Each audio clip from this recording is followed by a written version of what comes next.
આજે મારા લગ્ન સોનાલી નામની ખૂબ જ સુંદર છોકરી સાથે થયા હતા. તે માત્ર સુંદર જ નહીં પણ યુવાન પણ હતી. અને મારા મિત્રો કહેતા હતા કે પોતાનાથી નાની છોકરી સાથે લગ્ન કરવાના ઘણા ફાયદા છે. હું ખુશ હતો કે મારી પત્ની સુંદર હતી અને મને હંમેશા સુંદર પત્ની જોઈતી હતી. મારી માતાને પણ આ સંબંધ પસંદ આવ્યો હતો. જ્યારે મારી માતા સંબંધ જોતી હતી ત્યારે તે કહેતી હતી કે છોકરીની તબિયત સારી હોવી જોઈએ, શરીરમાં જાન હોવી જોઈએ, યુવાન હોવી જોઈએ.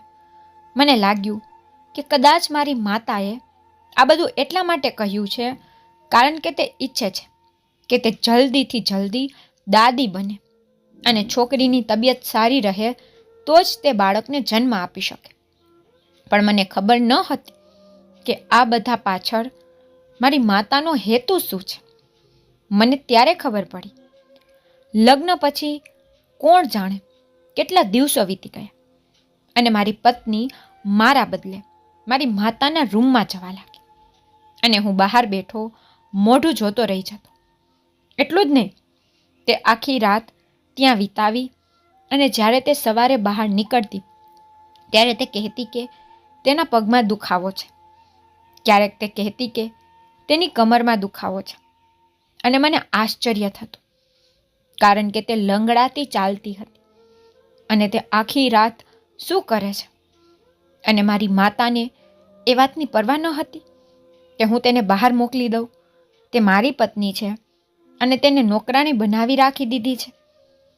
પરંતુ મારી પત્ની મારી માતા સાથે સારી રીતે રહેતી હતી અને જરા પણ લડતી ન હતી. જ્યારે તે બંને રૂમની અંદર હોતા ત્યારે તેઓ મને અંદર આવવા દેતા ન હતા. મેં ઘણી વાર જવાનો પ્રયત્ન કર્યો ત્યારે પણ તેને કહ્યું, ના, તારું અહીં કોઈ કામ નથી. એક દિવસ હું ખૂબ જ ઉત્સુક બની ગયો અને તે રૂમમાં જઈને સંતાઈ ગયો જેથી હું જોઈ શકું કે મારી પત્ની અને માતા આખી રાત શું કરે છે.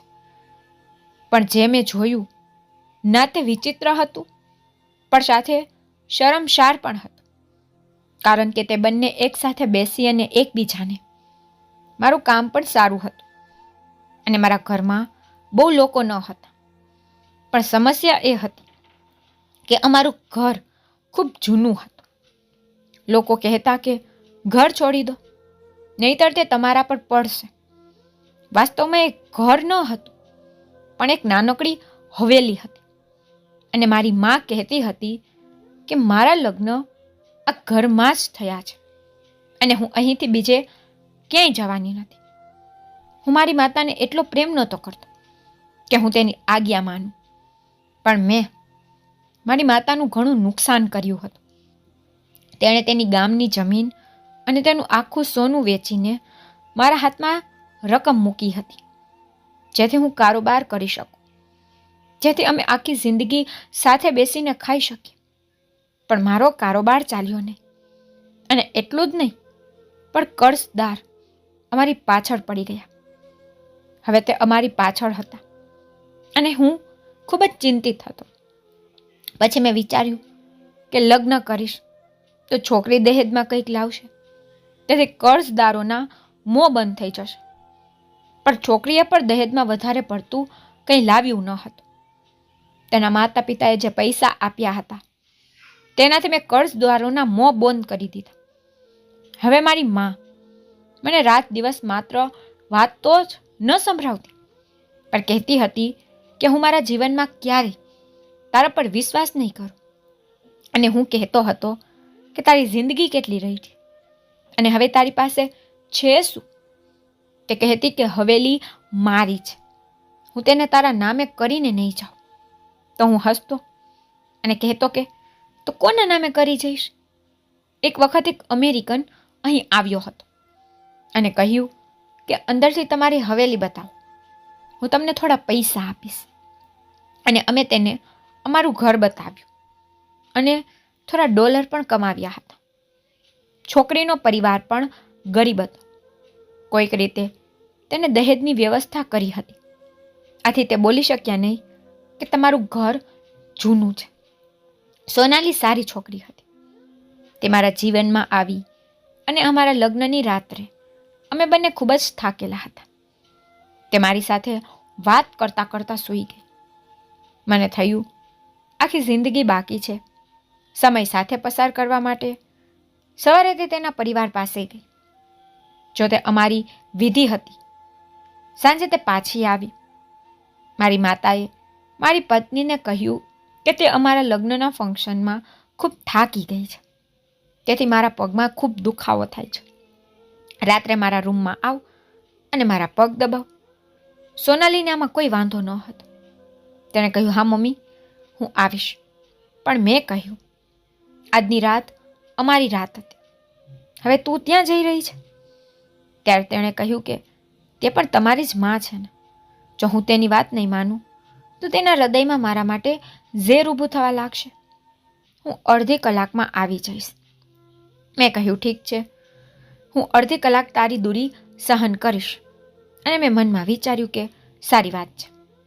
જો મારી પત્ની મારી માતાની સેવા કરે છે, મારે તેને રોકવી જોઈએ નહીં તો ઘરનું વાતાવરણ ખરાબ થઈ જશે અને હું જ મુશ્કેલીમાં મુકાઈ જઈશ.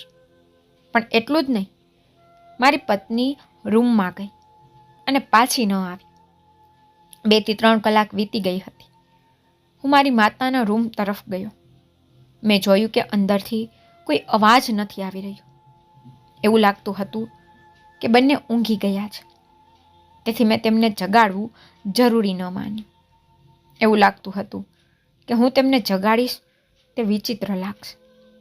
તેથી હું પાછો આવી પોતાના રૂમમાં સૂઈ ગયો. સવારે જ્યારે મારી પત્ની રૂમમાંથી બહાર આવી ત્યારે તેની તબિયત ખૂબ જ ખરાબ હતી. હું તેને પૂછું કે તું રાત્રે કેમ પાછી ન આવી? તે પહેલાં મારી માતાએ કહ્યું કે તેની તબિયત અચાનક બગડી ગઈ હતી, તેથી તે મારા રૂમમાં સૂઈ ગઈ હતી. મેં કહ્યું કે જો તબિયત એટલી ખરાબ હતી તો મને કહ્યું હોત. તો તેણે કહ્યું કે ના, મેં તેની નજર ઉતારી લીધી છે, તેથી તે ઠીક છે. પણ મારી પત્નીના ચહેરા પરથી લાગતું હતું કે વાત કંઈક બીજી જ છે. હું તેને પ્રશ્ન પૂછતો તો મારી માં જવાબ આપતી. પાછળથી જ્યારે મેં તેને પૂછ્યું ત્યારે તેણે કહ્યું કે મારી માતા જે કહેતી હતી તે જ સાચું હતું. મારી તબિયત બગડી ગઈ હતી. 1-2 દિવસ આમ જ રહ્યું. હું મારી પત્ની સાથે સમય પસાર કરવા માંગતો હતો, પરંતુ મને પણ સમય મળતો ન હતો. જો મેં સમય બગાડ્યો હોત તો હું મોટી મુશ્કેલીમાં ફસાઈ ગયો હતો. મારે કામ કરવાનું હતું. મારી પત્ની અને માતા અત્યાર સુધી એકબીજા સાથે સારી રીતે ચાલતા હતા. મતભેદ, લડાઈ, ઝઘડા બંને વચ્ચે કંઈ થયું ન હતું. હું ઈચ્છતો હતો કે ઘરનું વાતાવરણ એવું જ રહે. પરંતુ જ્યારે રાત પડી ત્યારે મારી માતાએ કહ્યું કે સોનાલી આવીને મારા પગ દબાવી દે. મેં કહ્યું કે તું જલ્દી પાછી આવજે. તેને કહ્યું કે આજે તો હું વહેલી આવીશ, પરંતુ આજે પણ તે પાછી આવી ન હતી. તેથી હું ગુસ્સે થઈને મારી માતાના રૂમ તરફ ગઈ કે તેઓ જાણતા નથી કે જ્યારે 2 લોકો લગ્ન કરે છે ત્યારે તેઓ એકબીજા સાથે સમય પસાર કરવા માંગે છે. પણ મારી માતા અહીં તમારી પત્નીને તેના રૂમમાં બોલાવે છે અને પોતાની સેવા કરાવે છે. મેં મારી માતાના રૂમનો દરવાજો ખખડાવ્યો, પરંતુ અંદરથી કોઈ અવાજ આવ્યો નહીં. થોડી વાર પછી મેં જોરથી દરવાજો ખખડાવ્યો, કારણ કે હું ગુસ્સામાં હતો. મારી માતાએ કહ્યું કે તારી પત્ની સૂઈ રહી છે, તું પણ જઈને સૂઈ જા, બેશરમ. પણ આમાં મારી ભૂલ શું હતી? એ સાંભળીને તો મને આશ્ચર્ય થયું કે મારી પત્ની ત્યાં છે, હું તેને મારા રૂમમાં બોલાવવા આવ્યો, તો મેં શું ભૂલ કરી છે? અને જો મેં એક દિવસ મારી પત્નીને મારી માતાના રૂમમાં ન જવા દીધી હોત તો તેની તબિયત બગડી ગઈ ન હોત. તેના પગમાં ખૂબ દુખાવો થતો હતો, કમરમાં ખૂબ દુખાવો થતો હતો. એક દિવસ મેં જોયું કે તેના હાથમાં પણ દુખાવો હતો. મેં કહ્યું કે બીમારી શું તારા ઘરેથી લઈને આવી છો? તેને કહ્યું કે તમારો શું મતલબ છે? હું તમને બીમાર લાગુ છું? મેં કહ્યું, તું બીમાર નથી દેખાતી તો બીજું શું દેખાય છે?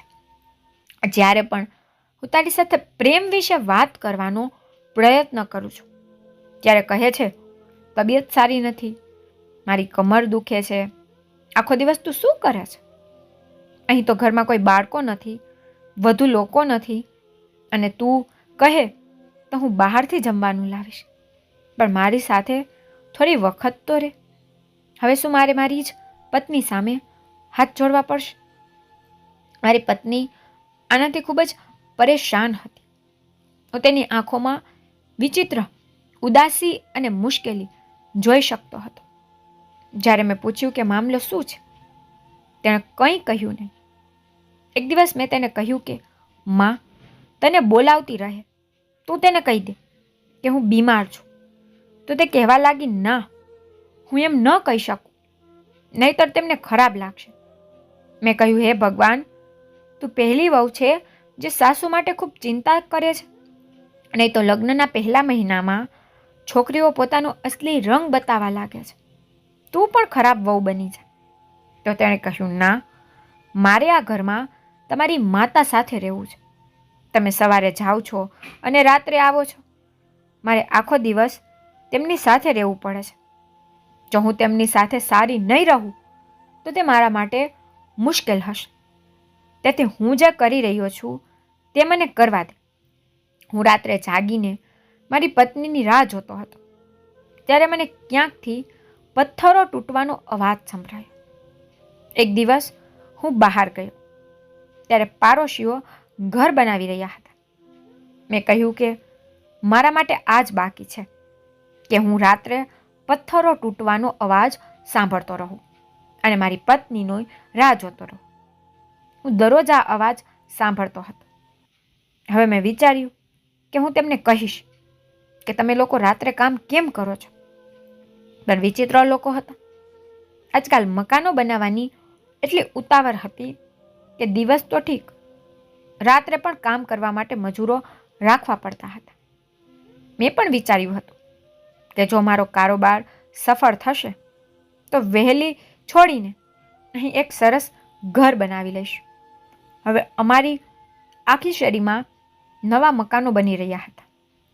વચમાં અમારું ઘર વિચિત્ર હતું અને ડણામનું લાગતું હતું, જાણે કોઈ ભૂતિયા બંગલો હોય એવું લાગતું હતું. હવે મારી પાસે એકમાત્ર વિકલ્પ હતો કે હું મારી માતા સાથે વાત કરું. મેં તેની સાથે વાત કરી.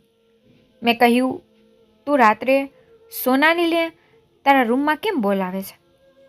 મારી માતા પહેલેથી જ વાત પર ગુસ્સે થઈ ગઈ, જાણે હું એ જ વાત વારંવાર કહેતો હોઉં. તેણે કહ્યું કે વૃદ્ધ થઈ ગઈ છું.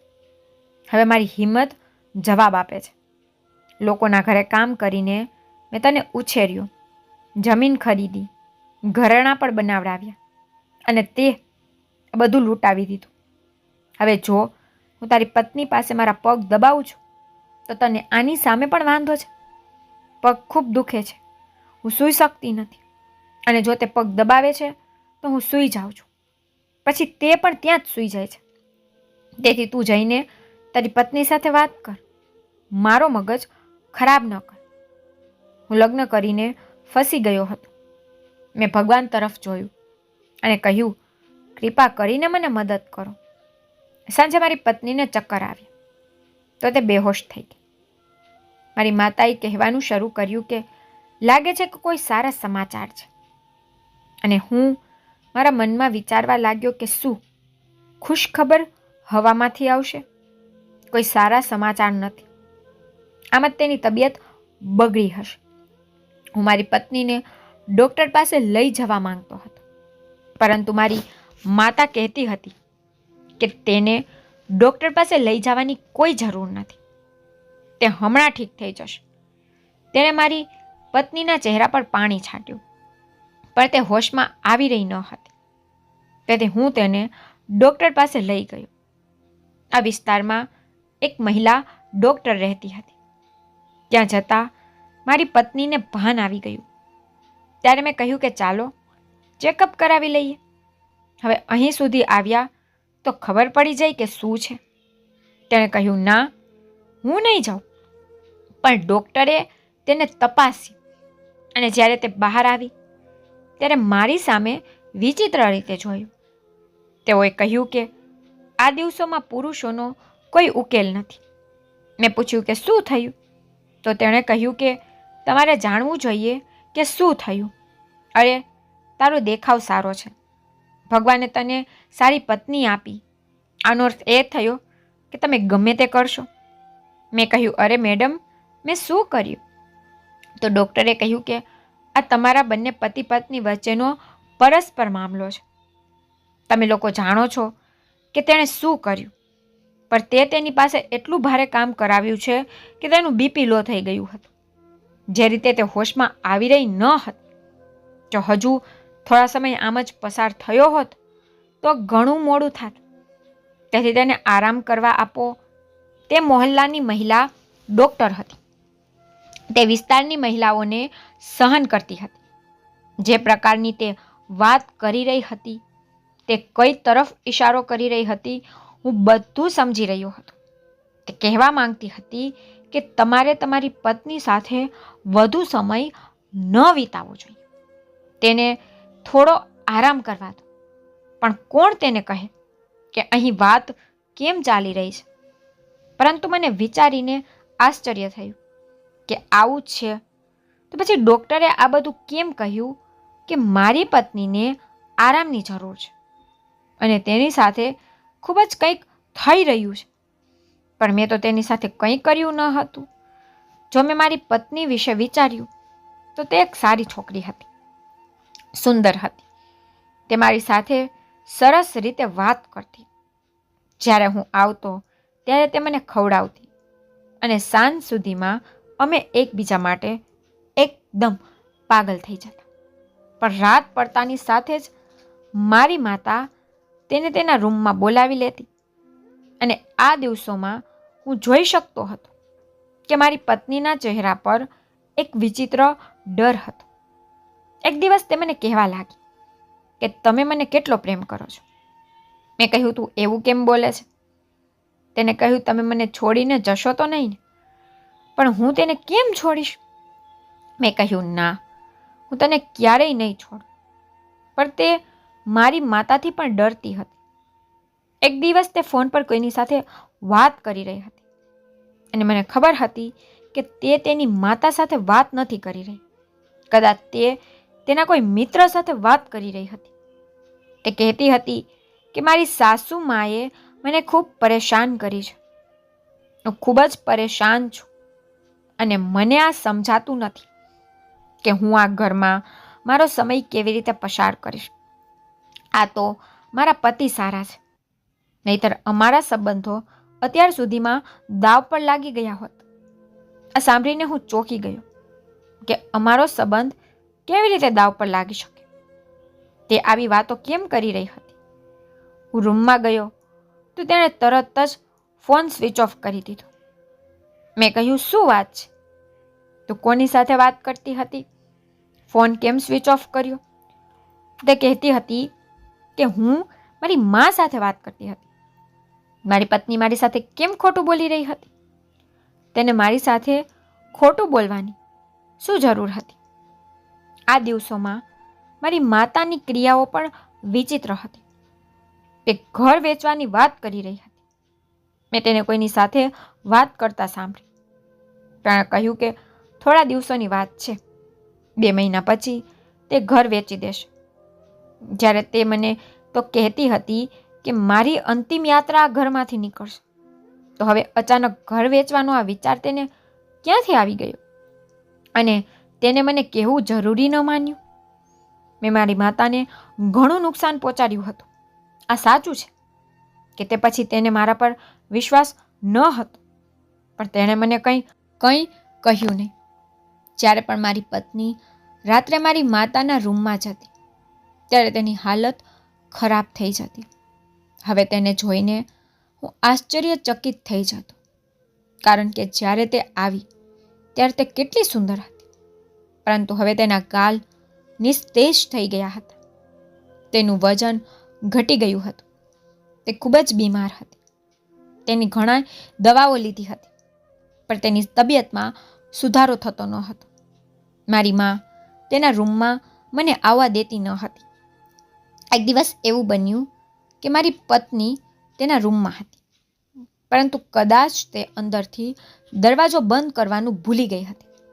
હું પણ ખુશ હતો કે દરવાજો ખુલ્લો હતો. જ્યારે મેં અહીંથી ધક્કો માર્યો તો તેઓએ અંદરથી ધક્કો મારીને દરવાજો પકડીને મને મોઢા પર માર્યો. મેં કહ્યું, આ શું છે મમ્મી? દરવાજો ખોલો. તો તેને કહ્યું કે તારું અહીં કોઈ કામ નથી, તેથી તું ચાલ્યો છે.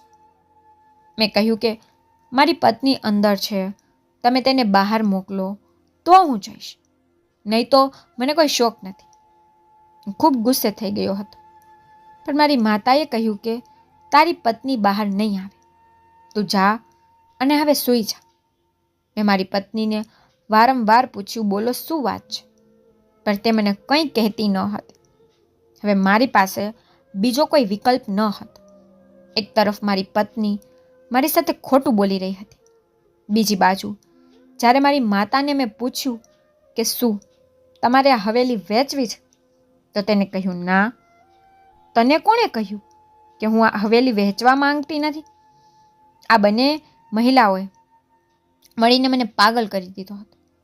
હવે મારે જે કંઈ થઈ રહ્યું હતું તેના વિશે કંઈક બીજું વિચારવાનું હતું. તેણે મને રૂમની અંદર જવાની મંજૂરી પણ ન આપી. તેથી મારે કોઈક રીતે ત્યાં જઈને તે રૂમની અંદર શું થઈ રહ્યું છે તે શોધવું પડ્યું. એક દિવસ સવારે મારી પત્ની અને માતાને કહેવા લાગ્યું કે આજે હું શહેરથી બહાર જાઉં છું. મારી માતા હંમેશા મારા પર ગુસ્સે રહેતી. આ વખતે પણ તેઓએ કહ્યું કે તું ફરીથી કોઈના પૈસા લઈ જઈ રહ્યો છે?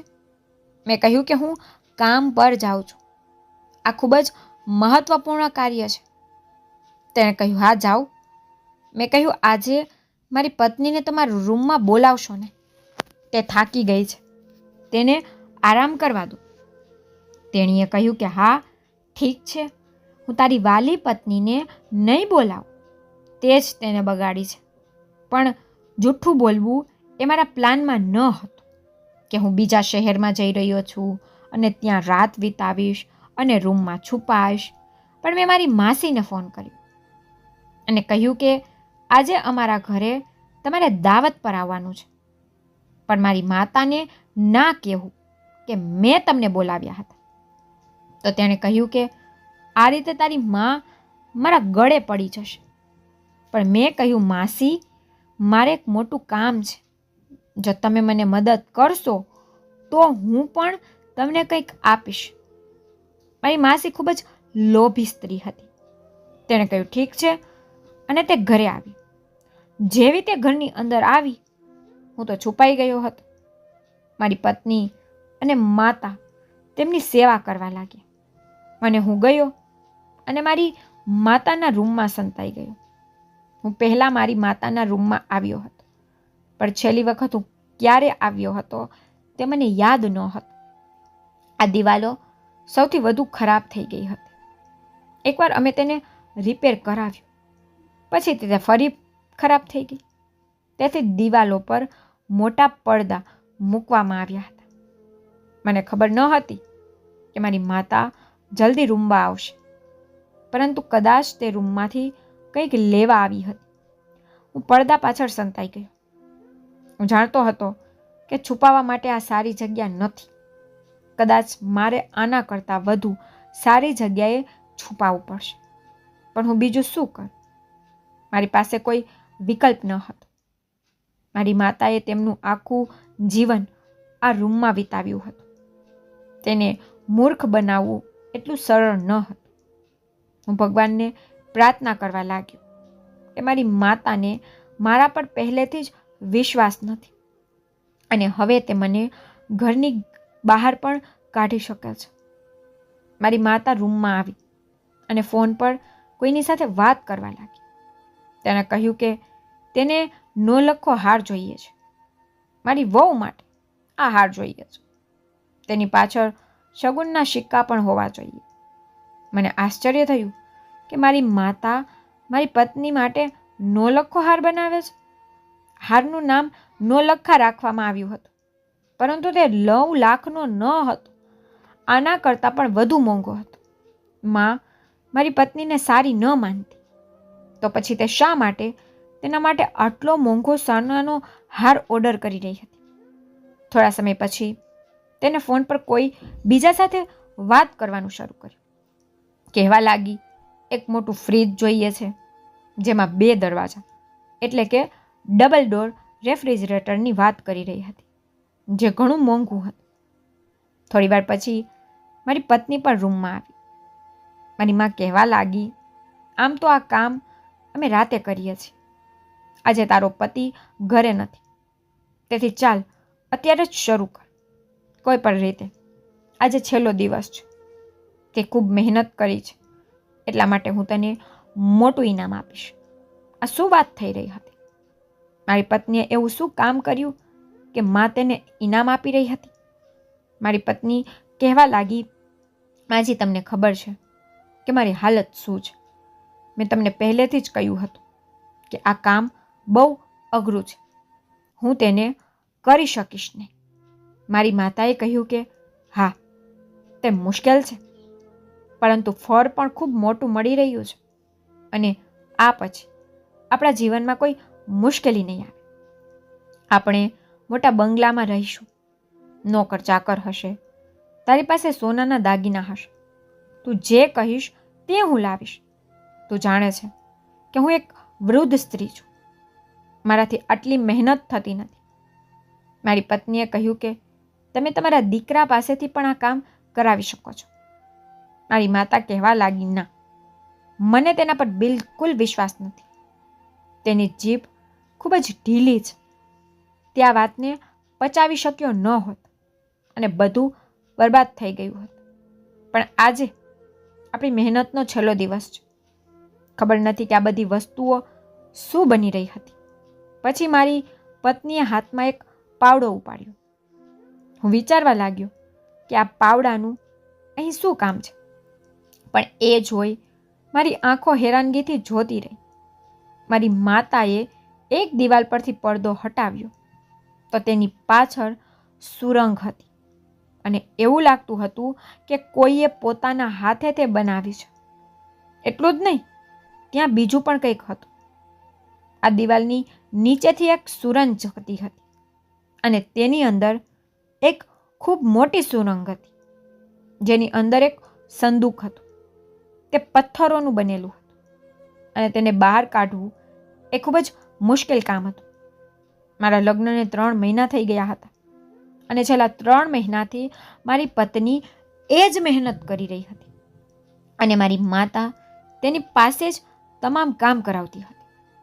આ હવેલી ઘણી જૂની હતી, અને કદાચ મારી માતા જાણતી હતી કે આ હવેલીમાં સોનાના ઝવેરાતથી ભરેલું સંદૂક છે. જ્યારે અમે અહીં આવ્યા ત્યારે અમે આવી વાત સાંભળી હતી, પણ મેં ધ્યાન ન આપ્યું. પણ હવે મારી માતા સંદૂક સુધી પહોંચી ગઈ હતી, અને મારી પત્ની દ્વારા કામ કરાવી રહી હતી. એટલા માટે સખ્ત મહેનત કર્યા પછી ત્યાં સ્થિતિમાં આવી ગઈ હતી. હવે જ્યારે હું સામે આવ્યો તો બંનેને નવાઈ લાગી. મેં કહ્યું, મને બધી ખબર પડી ગઈ છે. તેણે કહ્યું, જો તને ખબર પડી ગઈ હોય તો તારું મોં બંધ રાખ, કારણ કે અમે સંદૂક સુધી પહોંચી ગયા છીએ, અને તેની અંદર ઘણા ઝવેરાત છે. આ વાત કોઈને કહીશ તો બહુ ખરાબ થશે. અમારા ઘર પર પણ હુમલો થઈ શકે છે. મેં મારી પત્નીના હાથમાંથી તે પાવડો લઈ લીધો અને કહ્યું, હું કાઢી લઈશ. મેં મારી માતાને કહ્યું, તમે મને કહ્યું હોત મારી પત્ની પાસે શા માટે આટલી મહેનત કરાવી છે. મારી માં કહેવા લાગી, તો તે આ વાત બીજા કોઈને કહી હોત. તેથી જ મેં તારી પત્ની પાસે સખ્ત મહેનત કરાવડાવી, કારણ કે હું તે કરી શકતી નથી. મેં કહ્યું, એટલો તો ભરોસો કરવો હતો. માં કહ્યું, મને અત્યારે પણ તારા પર ભરોસો નથી, તેથી તું ચાલ્યો જા. મેં કહ્યું, હું નહીં જાઉં, આમાં મારો પણ એક ભાગ છે. જ્યારે મેં વધુ જીદ કરવાનું શરૂ કર્યું ત્યારે મારી માતાએ પણ મજબૂરી અનુભવી અને મારી મદદ લેવા તૈયાર થઈ. મેં એક પાવડો ઉપાડ્યો. ખરેખર આ કામ ઘણી મહેનતનું હતું. હવે મને સમજાયું કે મારી પત્નીનું વજન આટલી ઝડપથી કેમ ઉતરી ગયું. પછી સંદૂક બહાર કાઢવામાં આવ્યું, પરંતુ તેની અંદર શું છે તે અમને ખબર ન હતી.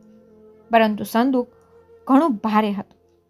અમે ત્રણેય તેને ઉપાડ્યું અને જ્યારે સંદૂક ખોલ્યું ત્યારે અમે આશ્ચર્યચકિત થઈ ગયા. તે તાંબા અને લોખંડના વાસણની અંદર કેટલાક જૂના ઘરેણાં અને કેટલાક સોનાના સિક્કા હતા. મારી માતાએ વિચાર્યું હતું તેટલું આમાં ન હતું. ત્યાં ઘર વેચીને લાખોની કિંમતના ઘરેણાં બનાવવાની હતી. મારી પત્ની રડવા લાગી. તેણે કહ્યું, મારી બધી મહેનત વ્યર્થ ગઈ. આ એટલું બધું નથી. આ વાસણોનું શું? મેં કહ્યું, તે પણ વેચાઈ જશે.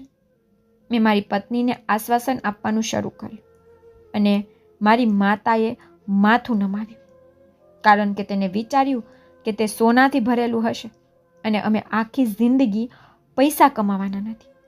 પણ જ્યારે અમે સંદૂકના તમામ દાગીના બહાર કાઢ્યા ત્યારે તે લાખો બન્યા, કરોડો ન હતા. પછી અમે આ હવેલી વહેંચી દીધી અને થોડા પૈસા ભેગા કર્યા. પછી પણ અમે નાનું ઘર ખરીદી શક્યા.